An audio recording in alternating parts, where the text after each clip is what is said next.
634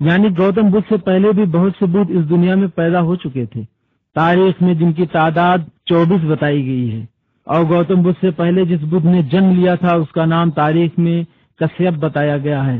گوتم بدھ کے نظریات کے مطابق جب لوگ بدھ کے پیغام اور ان کی تعلیمات کو بھلا دیتے ہیں اور دنیا میں ظلم و جور، جبر و استبداد اور ناانصافی بڑھ جاتی ہے تو خدا اپنے بندوں کی تعلیم کے لیے اس دھرتی پر کسی بدھ کو بھیج دیتا ہے تاکہ وہ عوام پر ہو رہے ظلم و ناانصافی کے خلاف آواز اٹھا سکے اور اپنی تعلیمات کے ذریعے حق و باطل کے درمیان ایک ایسا خط امتیاز کھینچ دے کہ حق و باطل کا فرق بالکل نمایاں اور واضح ہو جائے۔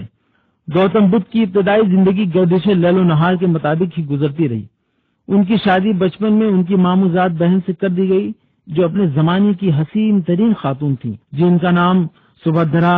کنکایا اور یشودرا بتایا جاتا ہے۔ اس بات کو لے کر اتہاسکاروں میں اختلاف پایا جاتا ہے، لیکن زیادہ تر لوگوں نے اسی نام پر ہی اکتفا کیا ہے۔ لیکن چینی بدھسٹوں کے مطابق گوتم بدھ کی 3 بیویاں تھیں جن کے نام یہ ہیں: یشودرا،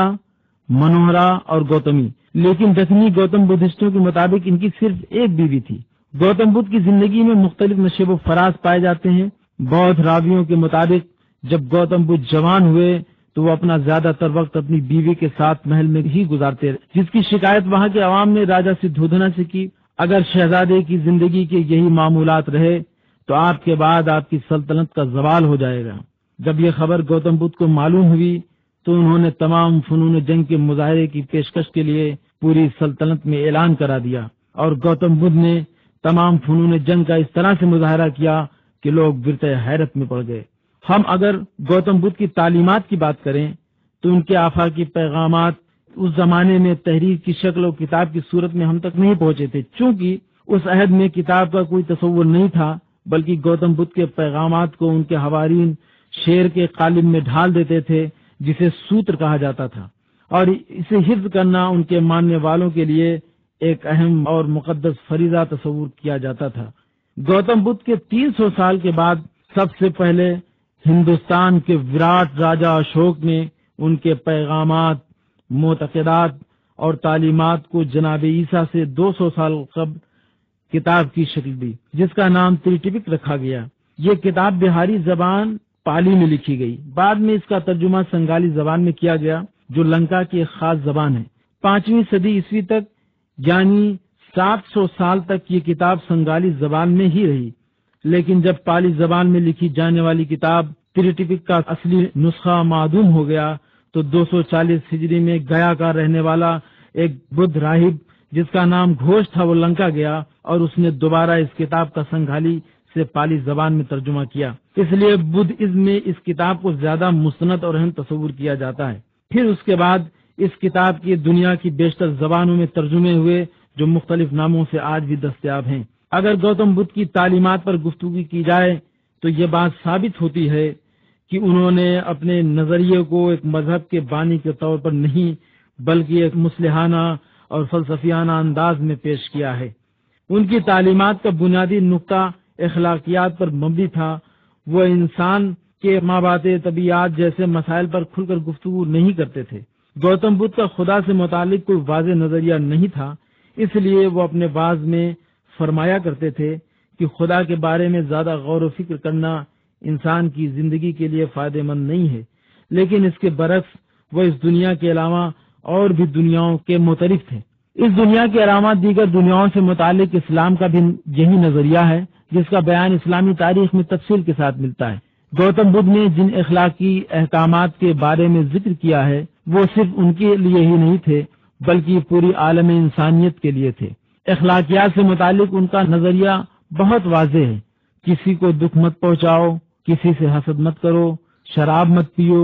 جوا مت کھیلو، کسی کے ساتھ تعصب سے کام مت لو، بدگوئی سے پرہیز کرو، غرور و گھمنڈ اور نخوت و تمکنت کو اپنی زندگی کا حصہ مت بناؤ، جہالت سے دور رہو۔ اس طرح کے دیگر احکامات بتائے ہیں جس پر عمل کر کے ایک آدمی اچھا انسان بن سکتا ہے۔ اگر یہ چیزیں کسی آدمی کے اندر نہیں پائی جائیں تو سمجھو وہ اچھا انسان نہیں ہے۔ گوتم بدھ اس بات پر زیادہ زور دیتے تھے کہ یہ دنیا ایک خاص اسباب کی بنیاد پر پیدا کی گئی ہے اور اس دنیا میں رہنے والی ہر چیز ایک غیر محسوس طریقے سے بدلتی رہتی ہے، اور اس چیز کی تبدیلی میں ایک اہم علت اور سبب پوشیدہ ہوتا ہے۔ ان کا کہنا ہے کہ انسان اپنی پوری زندگی اپنی خواہشوں اور آرزوؤں کی تکمیل کے لیے بے دریغ اپنی زندگی کا قیمتی وقت صرف کر دیتا ہے، اس کے باوجود اسے کچھ حاصل نہیں ہوتا سوائے ندامت اور پشیمانی کے۔ اس لیے کہ جب انسان کی ایک خواہش اپنے پائے تکمیل تک پہنچتی ہے تو وہیں سے دوسری خواہش کا جنم ہوتا ہے، لہذا انسان اپنی پوری زندگی انہی خواہشوں کی تکمیل اور آرزوؤں کے پانے کے لیے سرگردہ رہتا ہے، جو مسلسل اسے فریب اور دھوکہ دیتی رہتی ہے،